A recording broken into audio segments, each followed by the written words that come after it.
Mímico Tagarela apresenta o modelo de Pickman, por H.P. Lovecraft. Não pense que estou maluco, Elliot. Muitos têm manias mais esquisitas do que essa. Por que não ri do avô do Oliver que se recusa a andar de automóvel? Se não gosto desse maldito metrô, é problema meu. E de toda forma, viemos até aqui mais depressa de táxi. Se pegássemos o metrô, teríamos que subir a ladeira da Parker Street. Sei que ando mais nervoso do que quando me viu no ano passado. Mas não precisa reunir uma junta a esse respeito. Tenho motivos de sobra, Deus sabe. E acho que tenho a sorte de estar são. Afinal, por que o terceiro grau? Você não costumava ser tão inquisitivo, Elliot. Bem, se tens de me ouvir, não vejo por que não deveria. Talvez deva. De qualquer modo, pois ficou me escrevendo como um pai zangado quando soube que eu tinha começado a evitar o Art Club e me afastar de Pickman. Agora que ele desapareceu, eu vou até o clube de vez em quando, mas meus nervos já não são mais os mesmos. Não sei o que houve com Pickman e nem quero pensar. Você deve ter imaginado que eu tinha alguma informação confidencial quando cortei relações com ele. E que é por isso que não quero pensar para onde ele foi. Deixa a polícia descobrir o que puder. Não será muito, considerando que ela ainda não sabe o lugar na velha North End que ele alugou sob o nome de Peters.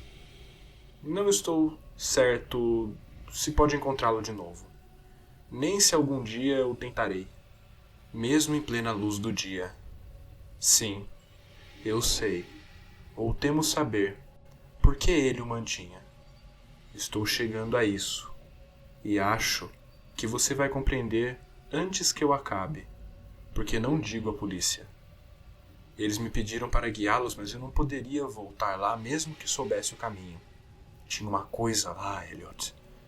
E agora não consigo usar o metrô. E você pode rir disso também. Mas eu não consigo descer em porões. Pensei que você saberia que eu não rompi com Pickman pelos mesmos motivos tolos, porque velhotas nervosas como Dr. Reid ou Joe Minot ou Borsworth romperam. A arte mórbida não me choca, e quando um homem tem o gênio de Pickman, sinto-me honrado em conhecê-lo, pouco me importando com o rumo tomado por seu trabalho. Boston jamais teve um pintor maior do que Richard Upton Pickman. Disse isso desde o início, e ainda digo. Não me desviei uma polegada quando ele me mostrou aquele demônio carniceiro comendo. Foi aí, você deve se lembrar, que Minot rompeu com ele. Sabe, é preciso uma arte e uma percepção profunda da natureza para criar coisas como as de Pickman. Qualquer fazedor de capa de revista pode espalhar tinta a esmo e chamar aquilo de pesadelo, Sabá das Bruxas ou Retrato do Diabo. Mas só um grande pintor pôde fazer uma coisa assustar ou parecer verdadeira.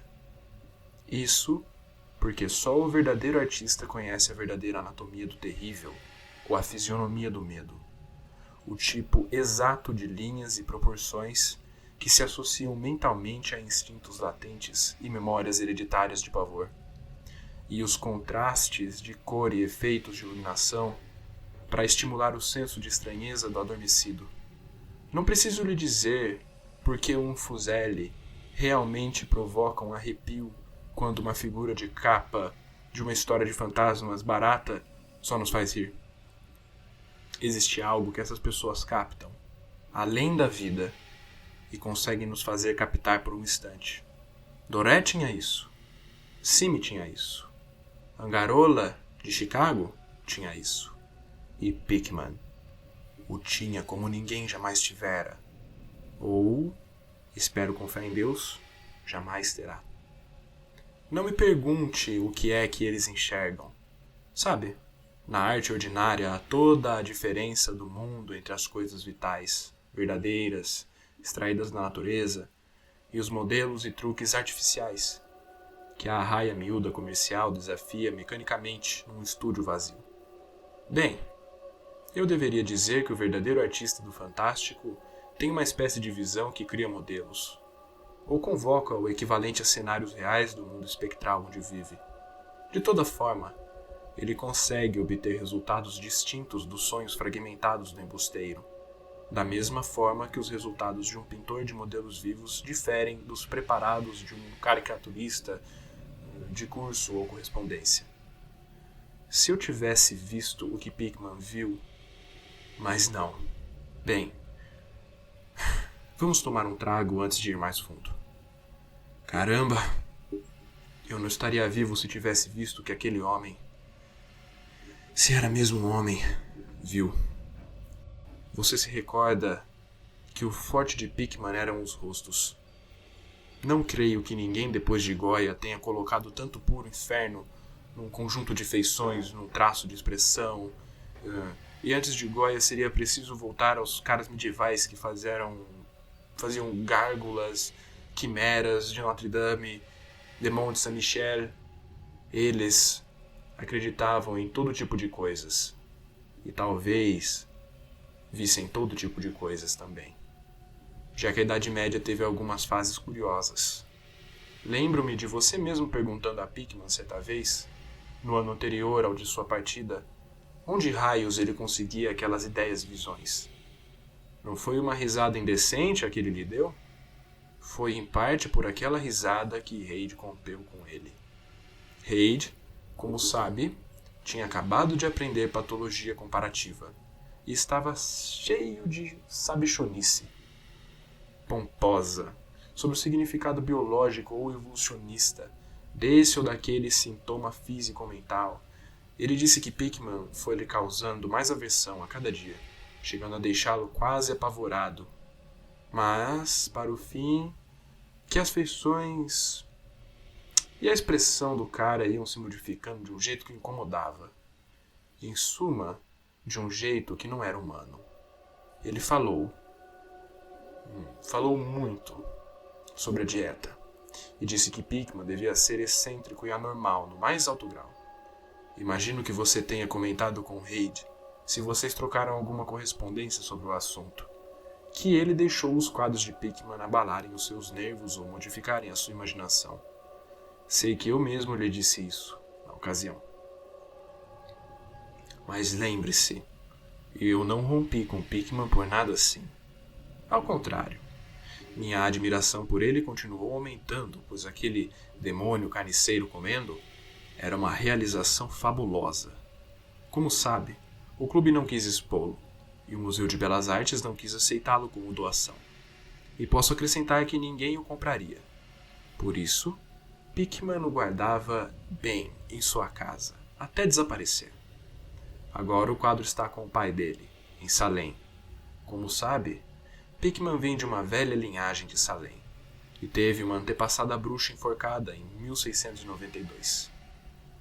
Creio o hábito de visitar Pickman assiduamente, sobretudo depois de iniciar anotações para uma monografia sobre a arte fantástica.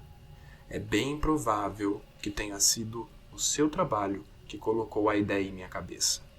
Mas, de qualquer forma, ele se revelou uma mina de dados e sugestões. Quando procurei desenvolvê-la, mostrou-me todas as pinturas e desenhos que tinha por lá. Inclusive alguns esboços a bico de pena que, tenho absoluta certeza, fariam com que fosse expulso do clube, se muitos associados os tivessem visto. Não demorou muito para eu me tornar quase um devoto e ficar ouvindo durante horas, como um aluno, teorias artísticas e especulações filosóficas excêntricas o bastante para qualificá-lo ao asilo de Danvers. Minha veneração, combinada com o fato das pessoas em geral o estarem evitando cada vez mais, fez com que me tomasse por confidente, até que ele insinuou, certa noite, que se eu soubesse manter a boca fechada, não fosse muito impressionável, poderia me mostrar uma coisa muito incomum, uma coisa mais forte do que tudo que ele tinha na casa. Sabe, disse ele, certas coisas não servem para Nelbury Street, coisas que ficam deslocadas ali, e também não podem ser concebidas ali. Meu negócio é captar os matrizes da alma, e não se pode encontrá-los no conjunto adventício de ruas artificiais sobre o terreno inventado. Back Bay não é Boston. Ainda não é nada, porque não teve tempo de acumular as memórias e atrair espíritos locais. Se houver fantasmas por lá, são os fantasmas insípidos de um brejo salgado, de uma cova rasa. E eu quero fantasmas humanos, fantasmas de criaturas bastante organizadas, para terem visto o inferno e conhecido o significado do que viram. O lugar para um artista viver é em North End. Se os estetas fossem sinceros, eles conviveriam com os cortiços para o bem das tradições populares. Deus, homem, não percebe que lugares assim não foram meramente feitos, mas cresceram? Gerações e gerações viveram e sentiram e morreram ali. E em tempos em que as pessoas não tinham medo de viver e sentir e morrer. Não sabe que tinha um moinho no Copp's Hill em 1632 e que metade das ruas atuais foi criada por volta de 1650? Posso mostrar-lhe casas que estão ali há 2 séculos e meio ou mais. Casas que testemunharam o que faria uma casa moderna virar pó. O que sabem os modernos da vida e dos poderes por trás dela? Você chama a bruxaria de Salem de fraude. Mas aposto que minha tetaravó poderia contar-lhe muitas coisas. Eles a enforcaram na Gallows Hill, sob o olhar santarão de Cotton Mather. Mather, maldito seja, temia que alguém conseguisse libertar-se desse maldito cárcere de monotonia. Tomara alguém jogasse um feitiço sobre ele ou chupasse seu sangue durante a noite. Posso mostrar-lhe uma das casas onde ele viveu e uma outra onde ele tinha medo de entrar, apesar de todo o seu belo arrojo verbal. Ele sabia coisas que não uso colocar naquele estúpido Magnalia ou naquele pueril Wonders of the Invisible World. Olhe, sabe que todo North End teve, em certa época, um conjunto de túneis interligando as casas de certas pessoas com o cemitério e o mar? Deixe que eles processem e persigam a superfície.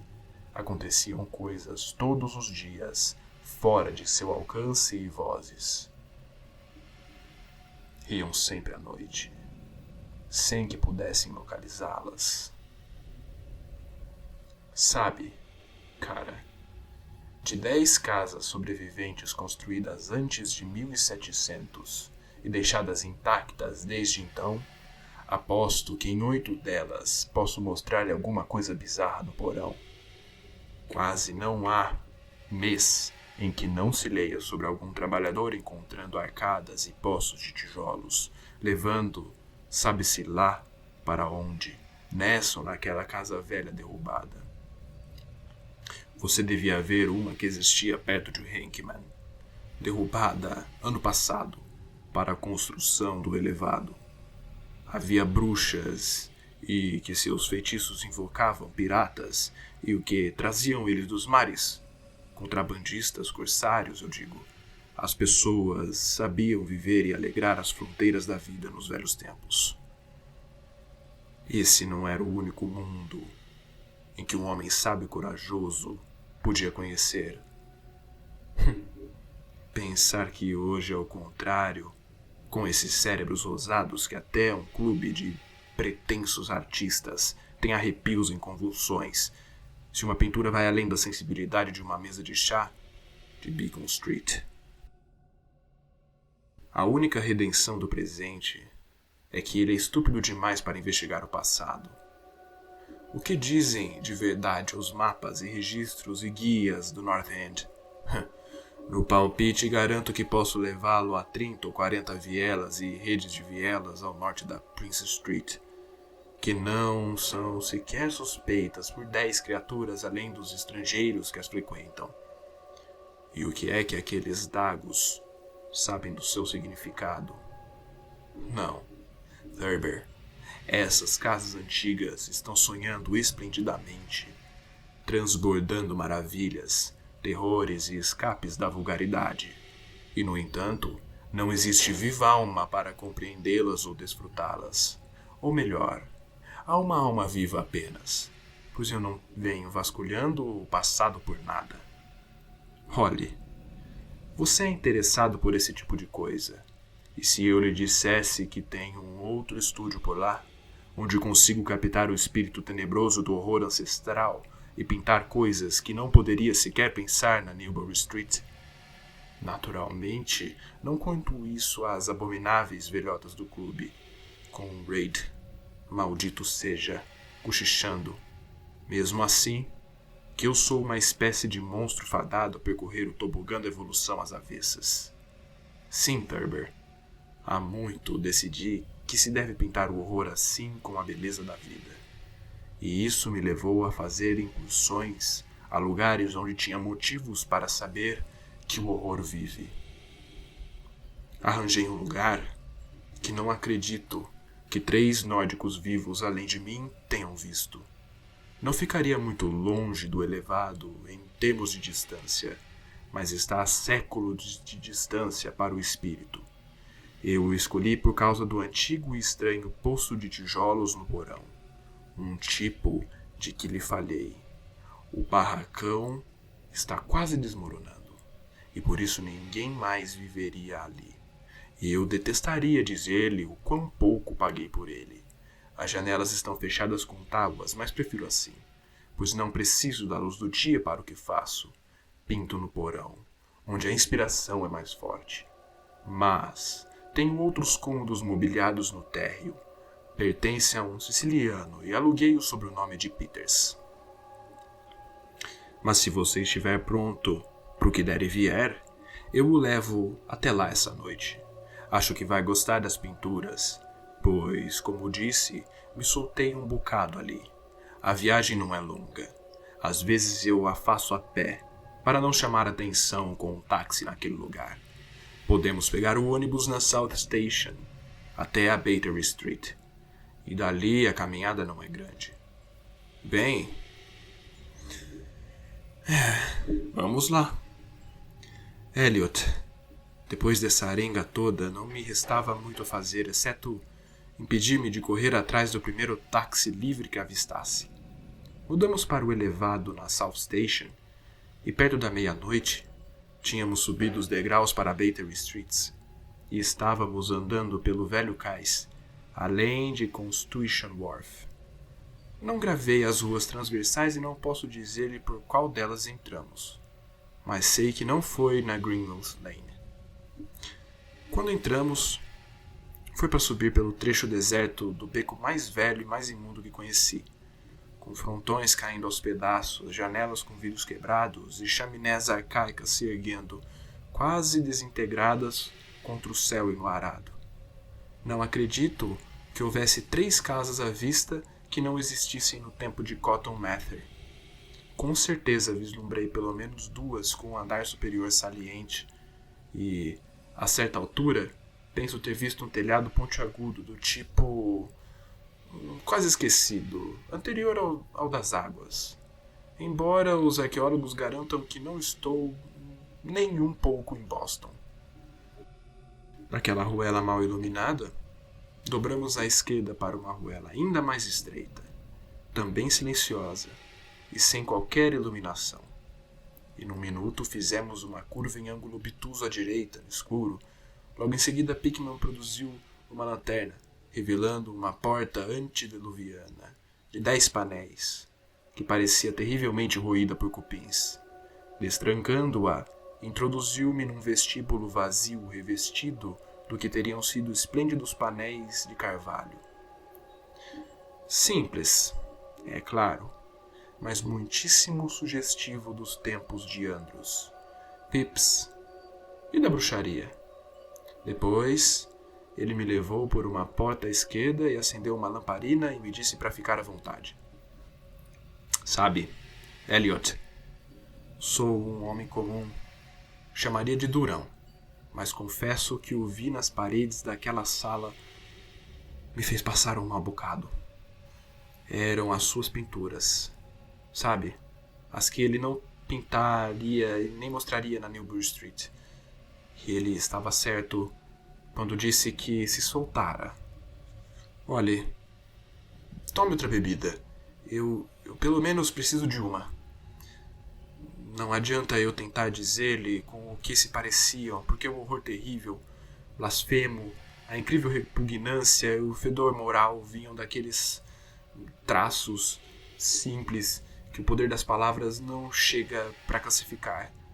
Não tinham nada da técnica exótica que se vê em Sidney Sign, nada das paisagens transaturianas e dos fungos lunares que Clark Ashton Smith usa para congelar o sangue.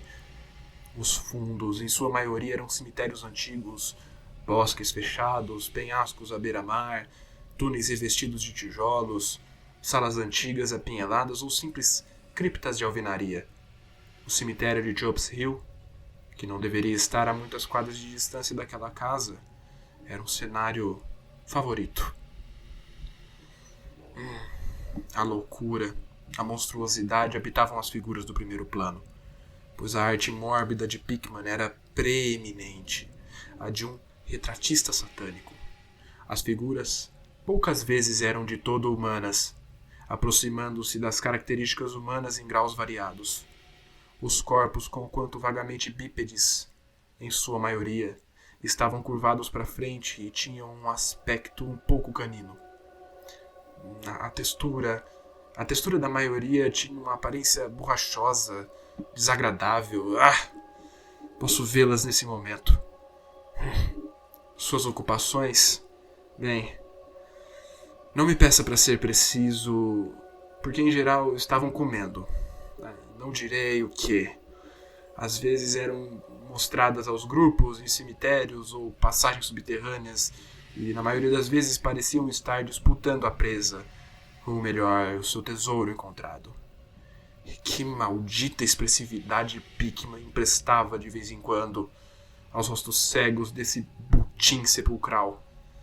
Por vezes, as coisas eram mostradas saltando por uma janela aberta à noite ou acocoradas nos peitos de pessoas adormecidas, lacerando suas gargantas. Uma tela exibia um círculo delas uivando em volta de uma bruxa enforcada em Gallows Hill, cujo rosto, sem vida, tinha grande semelhança com os seus. Mas não pense que foi todo esse negócio hediondo de tema e cenário que me abalou. Não sou nenhum garoto de 3 anos e já vi muita coisa assim antes. Foram as faces, Elliot. Aquelas malditas faces que olhavam de esguelha, babavam para fora da tela, parecendo vivas. Deus, acredito piamente que estavam vivas. Aquele feiticeiro asqueroso tinha avivado as chamas do inferno com o pigmento do seu pincel. Tinha sido uma varinha mágica na criação do horror. Me passe a garrafa, Elliot. Havia uma coisa chamada a lição. Valei-me Deus, que nunca vi igual. Olhe, pode imaginar um círculo de coisas obscuras com ar canino, acocoradas num cemitério, ensinando uma criança a comer como elas? O preço de uma criança trocada, imagino. Você conhece o velho mito sobre as pessoas desnaturadas que deixam os filhos no berço em troca de bebês humanos que elas roubam? Pickman estava mostrando o que acontece com essas crianças roubadas, como elas crescem. Então comecei a notar uma pavorosa relação entre os rostos das figuras humanas e das não humanas. Ele estava ironicamente estabelecendo em todas as graduações de morbidez entre o deliberado não humano e o humano degradado um vínculo, uma evolução. As criaturas caninas foram desenvolvidas a partir de mortais, Elliot. E tão logo tinha imaginado o que ele fizera com os rebentos das próprias criaturas deixados com homens em troca de crianças. Meu olhar bateu numa pintura expressando aquele exato pensamento. Ela mostrava o interior de um lar puritano antigo. Uma sala de vingamento pesado, com janelas de gelosia, um banco de móveis toscos do século XVII, a família sentada com o pai lendo um trecho da Bíblia. Todos os rostos exceto um, expressavam elevação e reverência. Mas aquele um refletia a zombaria do inferno. Era o de um rapaz novo e certamente pertencia a um suposto filho daquele pai, devoto. Mas ele descendia em essência de coisas impuras, Elliot. Era a criança trocada deles. E com suprema ironia, Pickman dera àquela fisionomia uma semelhança perceptível com a sua. A essa altura, Pickman tinha acendido uma lâmpada numa sala ao lado e mantinha a porta polidamente aberta para mim, segurando-me se não gostaria de ver os seus estudos modernos. Eu não tinha conseguido expressar direito minhas opiniões. Quase perdera a fala de pavor e aversão. Mas acho que ele compreendeu muito bem e se sentiu muitíssimo elogiado. E agora quero assegurar-lhe mais uma vez, Elliot, que não sou nenhum maricas para gritar com qualquer coisa que se afaste um pouquinho do normal.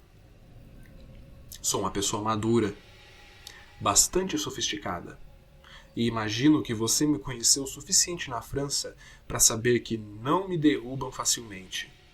Não se esqueça também que eu acabava de recuperar o fôlego e estava me acostumando com aquelas pinturas terríveis que faziam da Nova Inglaterra colonial uma espécie de anexo do inferno. Bem, com tudo isso, a sala seguinte arrancou de mim um grito de verdade e tive de me segurar no batente para não desmaiar.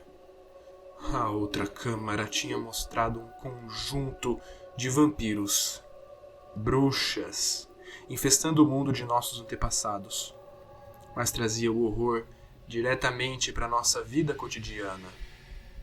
Caramba, como aquele homem pintava! Num estudo chamado Acidente do Metrô, um grupo daquelas coisas abertas subia de alguma catacumba oculta por uma rachadura no piso do metrô da Boylston Street e atacava uma multidão de pessoas na plataforma. Outra mostrava uma dança entre os túmulos em Copp's Hill com sua aparência atual.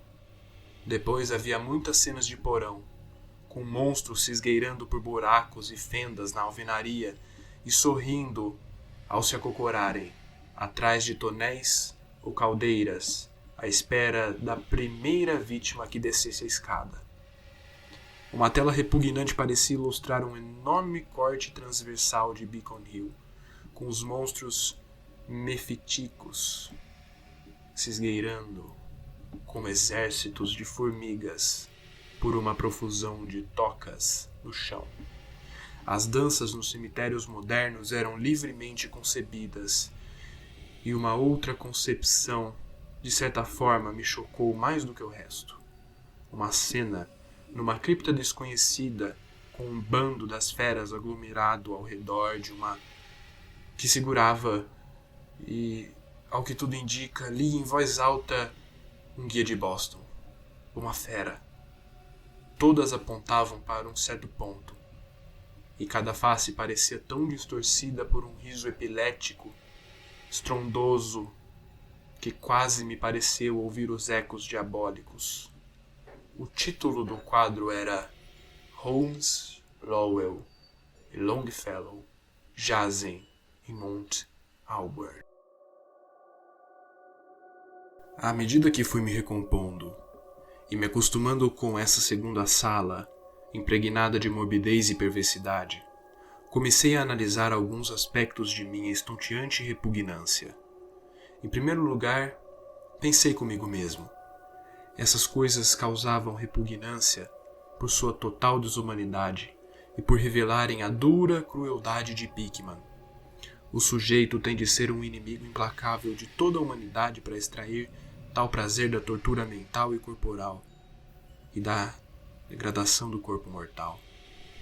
Em segundo lugar, elas aterrorizavam por sua verdadeira grandeza. A arte que continham era a arte que convencia. Vendo os quadros, víamos os próprios demônios e eles nos apavoravam. E o curioso é que Pickman não tinha nada de sua força no uso da seletividade ou do grotesco. Nada era borrado, distorcido, convencionalizado. Os contornos eram nítidos e naturais. E os detalhes eram quase dolorosamente definidos. E as caras, Elliot, as caras. O que ele via não era interpretação de um mero artista. Era o próprio pandemônio. Claro, como cristal em sua rigorosa objetividade. Era isso. Por Deus. O homem não era de modo algum uma fantasia, um romântico. Ele nem mesmo tentava nos dar a sensação efêmera e tumultuosa dos sonhos, mas refletia fria e, ironicamente, um mundo de horror estável, mecânico e bem estabelecido, que considerava íntegro, brilhante, simétrico e implacável. Deus sabe o que pode ter sido aquele mundo e onde ele pode ter vislumbrado as formas blasfemas que galopavam, corriam e se arrastavam por ele. Mas qualquer que fosse a desconcentrante origem das imagens, uma coisa era certa. Pickman era em todos os sentidos, na concepção e na execução, um completo, apurado e quase científico, realista. Meu anfitrião agora abria caminho para o porão onde ficava o seu verdadeiro estúdio, e eu me preparei para alguns efeitos satânicos entre as telas inacabadas. Chegando ao pé da escada úmida, ele virou o facho da lanterna para um canto do grande espaço aberto à frente, revelando o parapeito circular de tijolo de um grande poço no chão de terra. Quando nos aproximamos, pude verificar que ele devia ter 1,60 m de diâmetro, com o parapeito de uns bons 40 centímetros de espessura e cerca de 15 centímetros acima do nível do chão. Trabalho sólido do século XVII. Se não estava enganado, aquilo, disse Pickman, era do tipo de coisa que vinha falando. Uma saída da rede de túneis que costumava cortar as entranhas do morro. Reparei distraidamente que ele não parecia fechado com tijolos e que um pesado disco de madeira formava a aparente tampa. Pensando nas coisas a que o poço devera estar ligado, se as sugestões extravagantes de Pickman não fosse mera retórica, estremeci. Virei-me então para segui-lo, subi um degrau, cruzei uma porta estreita para um quarto de bom tamanho, com piso de madeira e mobiliado por um estúdio. Um aparelho de acetileno providenciava a luz necessária ao trabalho. As pinturas inacabadas sobre cavaletes ou encostas nas paredes eram tão horríveis quanto as de cima, e revelavam os métodos apurados do artista. As cenas eram esboçadas com proporções. O homem era grande. Digo isso mesmo agora, sabendo o que eu já sei. Uma grande câmera sobre uma mesa me chamou a atenção. E Pickman explicou que costumava usá-la para registrar cenas para os fundos das telas, para poder pintá-los a partir das fotos. No estúdio, em vez de levar equipamento de pintura cidade afora, para este ou aquele cenário, ele considerava as fotos tão boas quanto cenas ou modelos reais para o trabalho contínuo, e declarou que fazia o uso regular delas. Havia alguma coisa muito perturbadora nos esboços nauseantes e nas monstruosidades semi-acabadas que espreitavam de todos os lados da sala. E quando Pickman desvelou abruptamente uma enorme tela num ponto afastado da luz, não consegui conter um sonoro grito. O segundo que soltava naquela noite. O grito ressoou pelas abóbadas sombrias daquele porão antigo e salitroso, e tive de conter uma sensação de sufoco que ameaçava explodir uma gargalhada histérica. Deus misericordioso, Elliot! Não sei quanto era real e quanto imaginação febril. Não me parece que um sonho assim possa ser cabível no mundo. Mostrava uma blasfêmia colossal e inominável, com os olhos vermelhos penetrantes, segurando com garras esqueléticas uma coisa que havia sido um homem, e roendo sua cabeça como uma criança mordisca um pirulito de açúcar. Estava numa posição meio agachada, e olhando-a, era possível sentir que a qualquer momento ela poderia soltar sua presa atual e procurar um petisco mais suculento. Elliot, mas que diabo! Não era o tema diabólico com suas orelhas pontiagudas, olhos injetados, nariz chato ou beiços caídos. Não eram as garras escamosas, nem o corpo coberto de mofo, nem os pés semi-angulados. Nenhuma dessas características, embora qualquer uma delas pudesse perfeitamente levar um homem nervoso à loucura. Era a técnica, Elliot. A maldita, ímpia técnica, desnaturada. Como ser vivo que sou, nunca vi em nenhum outro lugar o verdadeiro sopro da vida tão impregnado numa tela. O monstro estava ali e olhava ferozmente, e roía, e olhava ferozmente, e eu não sabia que só uma suspensão das leis da natureza poderia permitir que um homem pintasse uma coisa daquelas sem um modelo, sem algum vislumbre do mundo inferior, que nenhum mortal que não tenha vendido a alma ao diabo jamais teve. Espetado com um percevejo num pedaço vazio da tela, estava um pedaço de papel muito enrolado. Imaginei que seria uma foto a partir da qual Pickman pretendia pintar um fundo tão medonho quanto o pesadelo que ele devia realçar. Estendi a mão para desenrolar e examinar. Quando vi, de repente, Pickman fazer um movimento brusco como se tivesse levado um tiro.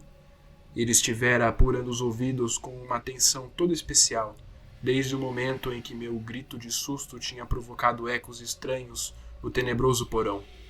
E agora parecia ser presa de um pavor que, mesmo sem comparação com o que eu sentia, tinha algo mais físico do que espiritual. Sacou um revólver e fez um sinal para eu ficar quieto. Depois, saiu para o porão principal, fechando as portas atrás de si. Creio que fiquei momentaneamente paralisado. Imitando a escuta de Pickman, imaginei ouvir um som fraco de correria em algum lugar e uma sequência de guinchos ou berros vinda de uma direção que não consegui determinar. Pensei em ratos enormes e estremeci. Em seguida, houve uma espécie de estrépito abafado que me arrepiou todo.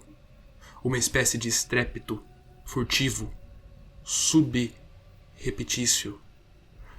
Embora não consiga expressar o que quero em palavras, era como se uma madeira pesada caísse sobre a pedra ou um tijolo. Madeira sobre tijolo. O que me sugeria aquilo? O ruído reapareceu. E mais forte. Houve uma vibração como se a madeira tivesse caído mais longe do que caíra antes. Depois disso, seguiu-se um forte ruído rascante. Uma algarávia gritada por Pickman e a descarga ensurdecedora das 6 câmaras do revólver, disparado ostensivamente como um domador de leões faria atirando para o ar num espetáculo. Um guincho ou um ganido abafado e um baque. Depois, mais madeira e tijolo raspando. Uma pausa e a porta era aberta. O que devo confessar me provocou um violento sobressalto. Pickman reapareceu com a arma fumegando, maldizendo os ratos entumecidos que infestavam o velho poço. O diabo sabe que eles comem, Thurber. Sorriu. Pois esses túneis arcaicos chegavam ao cemitério do Covil das Bruxas e à Orla. Mas seja o que for, eles devem ter ficado em falta, pois estavam extremamente aflitos para sair. Imagino que o seu grito os tenha excitado. Melhor ter cuidado nesses lugares antigos. Nossos amigos roedores são o principal estorvo, embora às vezes eu os considere um elemento muito positivo para dar atmosfera e colorido. Bem, Elliot, esse foi o fim da aventura noturna. Pickman tinha prometido mostrar-me o lugar e Deus sabe que ele fez. Ele me levou para fora daquele emaranhado de vielas e em outra direção. Ao que parece, pois quando avistamos um poste de luz, estávamos numa rua familiar com monótonas filas de blocos de apartamentos e casas antigas, intercaladas. A Charter Street, como vinha a saber, eu estava perturbado demais para notar em que ponto nós atingimos. Era muito tarde para o elevado e voltamos andando para o centro para Hanover Street. Lembro-me daquela caminhada. Passamos da Tremont para Beacon e Pickman deixou-me na esquina da Joy, onde nos despedimos. Nunca mais voltei a falar com ele. Por que eu me afastei dele? Não seja impaciente. Deixa eu pedir o café. Já bebemos de sobra, mas a minha parte eu ainda preciso de uma coisa. Não foram as pinturas que eu vi naquele lugar. Embora possa jurar que elas bastariam para colocar no ostracismo em 9 entre 10 casas e clubes de Boston, eu imagino que você deve estar pensando no motivo por que tenho de evitar os trens do metrô e os porões. Foi uma coisa que encontrei em meu casaco na manhã seguinte. Você sabe o papel enrolado que estava preso naquela tela pavorosa no porão? A coisa que eu achava que fosse fotografia de algum cenário que ele pretendia usar como fundo para aquele monstro. O pavor final aconteceu quando eu estava estendendo a mão para desenrolá-lo. E ao que parece, eu o enfiei sem perceber no bolso. Mas vem aí o café. Tome puro, Elliot, se você é sensato. Sim, aquele papel foi o motivo por que me afastei de Pickman. Richard Upton Pickman, o maior artista que jamais conheci. A criatura mais abjeta que jamais transpôs as fronteiras da vida para os abismos do mito e da loucura. Elliot. O velho Reid tinha razão. Ele não era estritamente humano. Ou ele nasceu em trevas desconhecidas ou descobriu um meio de destrancar o portal proibido. Dá na mesma. Agora, pois ele se foi. De volta para as trevas fabulosas que gostava de frequentar. Olhe, vamos acender o candelabro. Não me peça para explicar ou mesmo conjecturar sobre o que eu queimei. Também não me pergunte o que havia por trás daquele trepador parecido com uma toupeira que Pickman se mostrava tão ansioso para fazer passar por rato. Há segredos, Elliot, como você sabe, que devem ter vindo dos tempos da velha Salem e Cotton Mather. Conta coisas ainda mais bizarras. Você sabe como eram vívidas as malditas pinturas de Pickman, como todos os perguntávamos onde ele conseguia aquelas caras. Bem, Elliot, aquele papel não era a fotografia de um fundo, afinal. O que ele exibia era simplesmente o ser monstruoso que ele estava pintando naquela pavorosa tela. Era o modelo que ele estava usando. E seu fundo era apenas a parede do estúdio do porão. Os mínimos detalhes. Mas por Deus, Elliot, era uma fotografia de modelo vivo.